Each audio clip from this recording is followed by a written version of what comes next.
Imagina o encontro de The Handmaid's Tale com Black Mirror acontecendo no Brasil! Cruzes! No vídeo de hoje a gente vai analisar alguns aspectos de Divino Amor, o novo filme do Gabriel Mascaro. O filme tem muitas coisas que dá pra gente traçar paralelos com acontecimentos do nosso mundo real, digamos assim. Porque trata de religião, de Estado e dessa relação promíscua que acontece quando os dois se juntam. Nada nem ninguém vai furar a barreira que vocês criaram agora.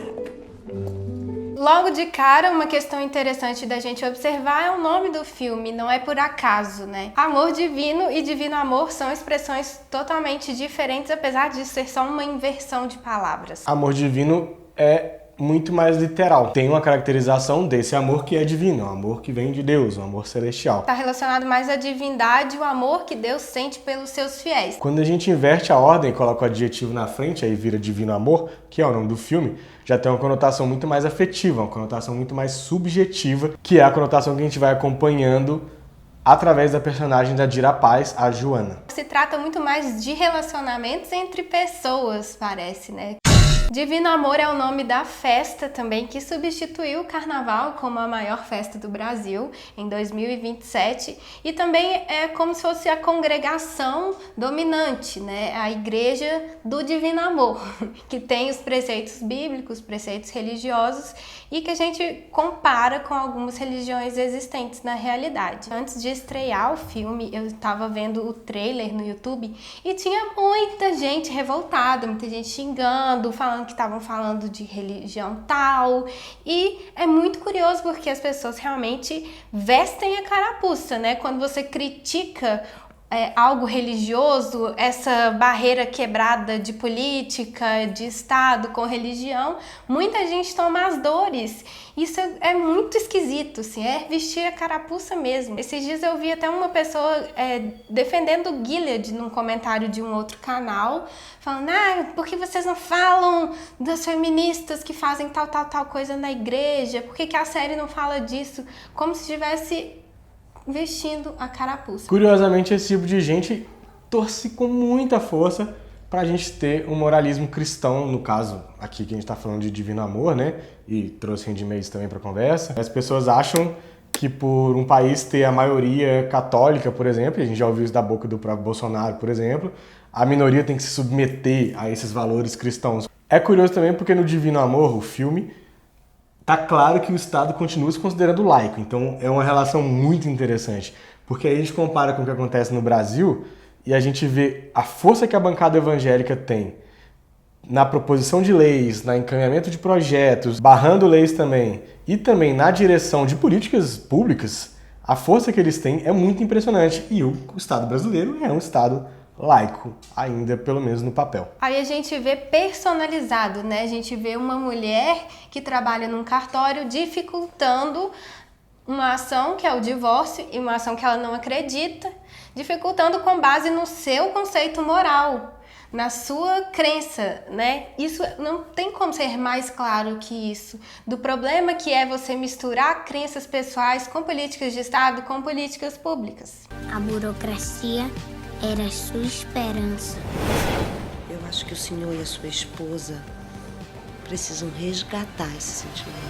Não está muito claro no filme se há uma crise de fertilidade, mas dá-se a entender um pouco que há algum problema nessa linha, porque o marido dela faz um tratamento muito bizarro, é muito engraçado, ao mesmo tempo que é meio amedrontador. Teve uns momentos de Divino Amor que parecia que eu estava vendo um filme de terror, assim, que eu ficava, gente, cruzes, que coisa horrorosa, e isso é muito sensacional, né? O filme traz muitas sensações assim na gente. Uma delas foi essa, ficar meio até com medo mesmo de algumas coisas. Existem pesquisas que tentam comprovar que a fertilidade está abaixando e eu acho que cada vez mais a gente vai ter filmes distópicos que tratam desse tema. É um medo, né, da humanidade a gente não conseguir reproduzir a espécie. Por isso, inclusive, a Bia abriu esse vídeo falando sobre essa relação com Handmaid's, né?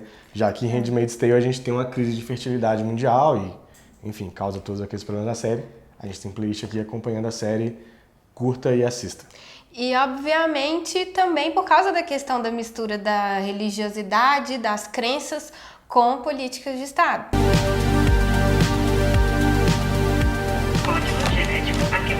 faltando alguma coisa aí? Tá tudo certo. A parte do Black Mirror é engraçado, né? Porque como é um filme daqui a 10 anos, um filme distópico, aí a gente tem umas tecnologias evoluídas já. Eu achei muito legal essa ambientação do futuro, né? Não é tão louca, não é tão viajada, não tem tanto devaneio, mas tem ali uma evolução da tecnologia, né? Dos portais que identificam as pessoas e se as mulheres estão grávidas ou não. Quando ela vai fazer o teste de paternidade, que é um banco de dados, ela só passa um código de barra. E aquilo é muito curioso, né? Um código de barra é uma coisa bem mercantil, uma coisa bem utilitária, né? Assim, vocês servem para fazer isso, para terem filhos, se reproduzirem e garantir a continuidade desse país e tudo mais. Então, não tem nada de muito afetuoso, a gente até vai chegar lá depois. Essa identificação das mulheres no portal e do controle sobre o corpo delas é muito forte e é muito interessante, né? Não tem nada por acaso, né? É o controle de você saber se aquela mulher está grávida, se o bebê que ela tem já está registrado no sistema, é um controle total e é uma coisa que realmente a gente caminha para ser isso. Se a gente continuar tendo pensamentos conservadores e muito poder conservador na mão de pessoas que nos governam, caminha exatamente para isso, para o controle dos nossos corpos. Além dessa ambientação futurística, distópica, que ficou muito legal, eu achei a ambientação da congregação muito interessante também. Eu que sou uma pessoa que foi criada, desde criança até grande parte da minha adolescência, eu passei numa igreja evangélica, tinha muita coisa que eu reconhecia ali. E não foi feito de uma maneira de chacota, apesar de hoje em dia eu olhar com um olhar muito crítico para isso. Aí às vezes eu dava risada, sabe, de algumas coisas, tipo drive-thru de oração.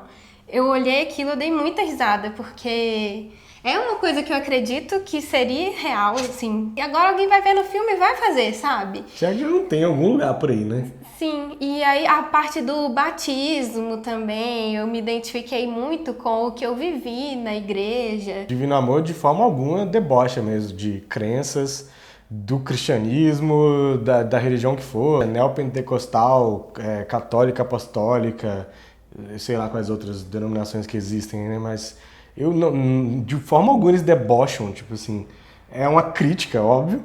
Sim. Mas não é uma crítica de deboche, de sátira, de paródia. Então, inclusive, o pessoal ficou se doendo. Sinto muito. Acho que o problema tá nas pessoas mesmo, né? Talvez elas tenham que refletir um pouquinho melhor sobre as práticas religiosas. Porque é óbvio que a religião tem muitas coisas boas. Muitas mesmo, muitas coisas boas mesmo. Mas tem vários lados ruins também. Eu queria muito que as pessoas que ficaram criticando antes mesmo de assistir, que assistissem, né? E que conseguissem pensar que que a gente não pode impor nossa moral nos outros. Tenha as suas crenças, mas não queira impor isso ao outro, né? Porque a gente acaba perdendo diversidade, a gente precisa de diversas opiniões para construir uma sociedade mais justa, mais plural e que seja melhor para todo mundo. Não dá para ficar impondo. É isso. Nem sei se eu posso lhe perguntar isso. O senhor já recebeu algum sinal? Irmã, os sinais estão todos aí. Como é um filme que fala de religião, é claro que ele vai tocar em assuntos morais. O Divino Amor, essa congregação cristã preponderante do país em 2027, encontra uma maneira para solucionar este problema aparente de infertilidade e de casamentos que não estão dando certo. E esse modo é basicamente incentivando um swing, uma troca de casais dentro da congregação. Então, eles justificam com uma frase muito curiosa, que está ali atrás: quem ama não trai, quem ama divide. E aí os casais trocam. E aí Divino Amor faz algo que eu acho sensacional, que é pegar uma seita ou uma comunidade religiosa, que em geral são comunidades moralistas, conservadoras, e faz uma inversão também ali de valores, né? Pega esse moralismo e reverte ele para ser algo muito libertário, algo totalmente o oposto do que se costuma pregar em congregações religiosas. E aí mostra aquela conveniência da interpretação dessa palavra sagrada, né? De acordo com o que A necessidade. precisa do momento. O Estado brasileiro ainda se dizia laico, mas Joana queria transformar o Estado num lugar de fé. Trabalhava a serviço de Deus, servindo ao próximo. O único ponto que me deu uma leve incomodada foi a narração. Eu ainda não entendi qual foi o propósito. Aquela narração de uma criança. Então, eu senti assim, o filme pra mim faria total sentido sem que ele estivesse explicando algumas coisas. Dá pra compreender perfeitamente através só da narrativa mesmo, da montagem do filme. Então, eu achei meio over, assim, meio demais. Eu achei que a narração ia ser só no trailer também. Aí eu me assustei um pouco quando eu vi no filme. E o Neném Mijando é muito bom. Engraçadinho Como demais. eles conseguiram fazer isso, né? Ficou lá filmando ele um tempão até ele mijar. Ou às vezes foi sem querer, né? Tipo, sem tipo, planejar. nossa, Sem vamos usar. planejar, é. Divino amor. Radical, livre e secreto. Então é isso, amem uns aos outros como a ti mesmos, Respeitem-se. mas respeitem, isso mesmo. Não tentem impor seus valores aos outros, as pessoas são diferentes, e é isso aí. Valorize o cinema nacional, vá ao cinema, assista Divino Amor, assista todos os filmes de brasileiro que tiver em cartaz, de brasileira também, assista os que estão na Netflix também, nosso cinema é muito massa, ele é muito rico, ele é muito diverso. E Ele nos é muito representa foda. super bem, né? É. Então assistam, porque é um momento lindo que a gente está passando. É isso aí. A gente tem uma playlist de filmes brasileiros, vamos deixar aqui nos cards. A gente sempre fala de filme brasileiro. E a gente está analisando The Handmaid's Tale também. Se você ainda não viu isso no nosso canal, se você chegou por aqui agora, temos também playlist de The Handmaid's Tale. Estamos analisando todos os episódios dessa temporada. Analisamos a segunda também. Então é isso. Tchau. Tchau. E abençoe o Senhor e as famílias. Amém.